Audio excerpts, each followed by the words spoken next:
नमस्कार, स्वागत है आपका हमारे खास कार्यक्रम एक्सपर्ट स्पीक्स में। इस कार्यक्रम में हम बात करते हैं विभिन्न क्षेत्रों से जुड़े एक्सपर्ट से। इस कड़ी में आज हमारे साथ जुड़े हैं युवा राजनेता विष्णु प्रताप सिंह चौहान जी। उत्तर प्रदेश में विष्णु जी एक जाना माना नाम है और बेहद कम समय में राजनीति और समाज सेवा के क्षेत्र में बड़ा नाम हासिल किया है। सरोजनी नगर की समस्याओं के प्रति जागरूक विष्णु प्रताप सिंह चौहान क्षेत्र की जर्जर सड़कों, मौसम की मार से बेहाल किसानों, पीने के पानी की समस्या व प्राथमिक विद्यालयों में शिक्षकों की लगातार अनुपस्थिति को लेकर लोकतांत्रिक ढंग से लड़ाई लड़ते रहते हैं। प्राथमिक विद्यालयों में शिक्षकों की अनुपस्थिति को गंभीर मसला मानते हुए विष्णु प्रताप का कहना है कि हमारे नौनिहालों का भविष्य संवारने की जिम्मेदारी जिन कंधों पर है, उनका ऐसा लापरवाह रवैया ठीक नहीं। समाज सेवा के क्षेत्र में विष्णु प्रताप सिंह चौहान की सबसे बड़ी पहल अनाथ बच्चों को लेकर हुई। अनाथ बच्चों के लिए चलाए जा रहे तमाम अनाथालयों में पहुंचकर उन्हें अपना यथासंभव सहयोग प्रदान करना विष्णु प्रताप अपना कर्तव्य मानते हैं। तो आइए बात करते हैं विष्णु प्रताप सिंह चौहान जी से। विष्णु प्रताप सिंह चौहान जी, स्वागत है आपका हमारे कार्यक्रम में। बहुत धन्यवाद। विष्णु प्रताप सिंह चौहान जी, कुछ अपनी पारिवारिक पृष्ठभूमि के विषय में बताएं। मैं मूलतः रहने वाला सुल्तानपुर रोड एक अर्जुनगंज सरसों ग्राम सभा पड़ती है। मैं रहने वाला वहीं का ही हूँ। मैं फोर फादर यहीं के आए थे और एक किसान परिवार से हूँ। ज़मीन थी, खेती बाड़ी थी, तो उससे पूरे घर के खर्चे चलते थे। विष्णु प्रताप सिंह चौहान जी, आपकी शिक्षा की बात करें तो आपकी प्रारंभिक शिक्षा कहाँ से हुई? मैं शिक्षा तो हमारी पहले तो मिशनरी स्कूल्स में थे हम, सेंट पॉल्स में। केजी से नर्सरी वहीं से हम लोगों ने पढ़ाई शुरू की और क्लास 6 तक वहीं पढ़े। फिर हम लोग स्टेशन रोड CMS पे आए। फिर वहाँ से हम लोग क्लास 12 वहाँ पास आउट किया और फिर हमने ग्रेजुएशन किया। BA हमने कानपुर यूनिवर्सिटी से किया। विष्णु जी, आप समाज सेवा से जुड़े रहे हैं। समाज सेवा जैसे चुनौतीपूर्ण क्षेत्र में आने की प्रेरणा कहाँ से मिली?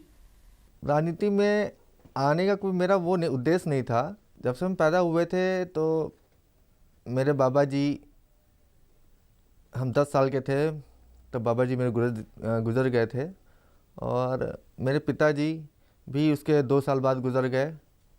तो हमने बाबा जी को देखा अपने कि किस तरह से लोगों की मदद करते रहते थे और पूरा योगदान खाली गरीबों को देखना, उनकी मदद करना, यही सब खाली काम था पूरी दिनचर्या में उनके। तो उनसे एक प्रेरणा मिलती थी कि सही बात है, अगर मेरे बाबा जी ने किया, मेरे पिताजी ने किया, तो इस पीढ़ी में अगर हम हैं तो हम भी करें। और इसीलिए हम 3 भाई हैं जिसमें कि हमने अपनी शादी भी नहीं करी, सिर्फ सेवा भाव रहा मन में और सेवा के ही लक्ष्य लेकर के आगे बढ़ गए। और मदद करने के लिए प्लेटफॉर्म राजनीति में इसलिए चाहिए कि भाई जिस तरह से हम अभी रह करके वो मदद नहीं कर पाते हैं और राजनीति में एक प्लेटफॉर्म मिल जाता है तो लोगों की मदद अच्छी तरह से की जा सकती है। इसलिए राजनीति में आने का मेरा एक मन बना।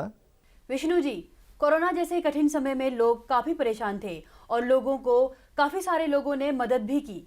इस कोरोना काल में देश व समाज के लिए आपने क्या किया? मैं कोरोना काल में जब एक बहुत बड़ी बीमारी थी, पूरे विश्व में सबसे बड़ी बीमारी आई और ऐसी आई जिसका कोई एक रोकथाम बना ही नहीं और सडनली बिल्कुल लॉकडाउन कर दिया गया।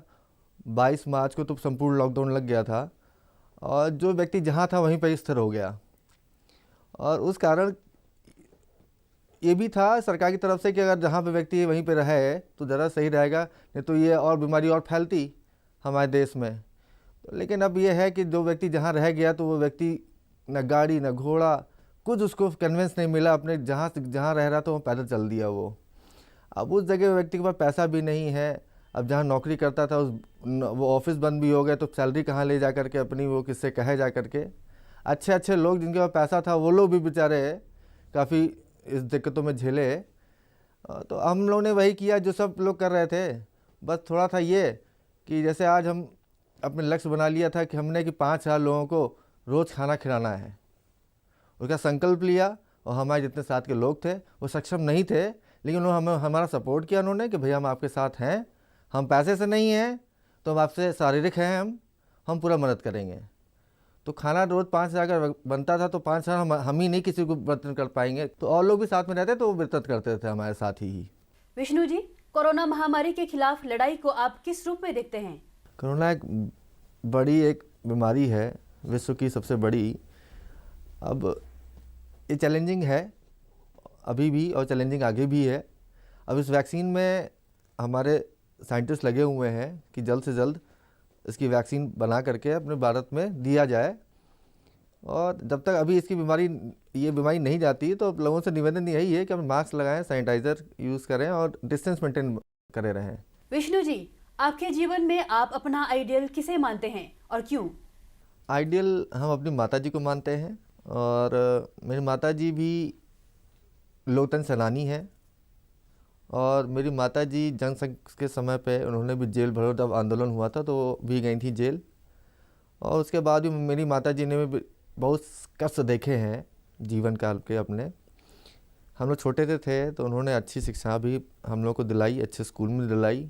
इतना ज़्यादा उन्होंने मेहनत करके आज हम अपने लड़कों को, अपने बच्चों को पढ़ाया लिखाया और उस सक्षम बनाया कि वो आगे कहीं उठ बैठ सकें। तो हम अपनी माताजी को आइडल मानते हैं, और उन्हीं को आइडल ले करके हम लोगों की सेवा भाव करते रहते हैं। विष्णु जी, आप एक युवा समाज सेवी भी हैं, तो समाज सेवा के अतिरिक्त क्या किसी अन्य क्षेत्र में रुचि है?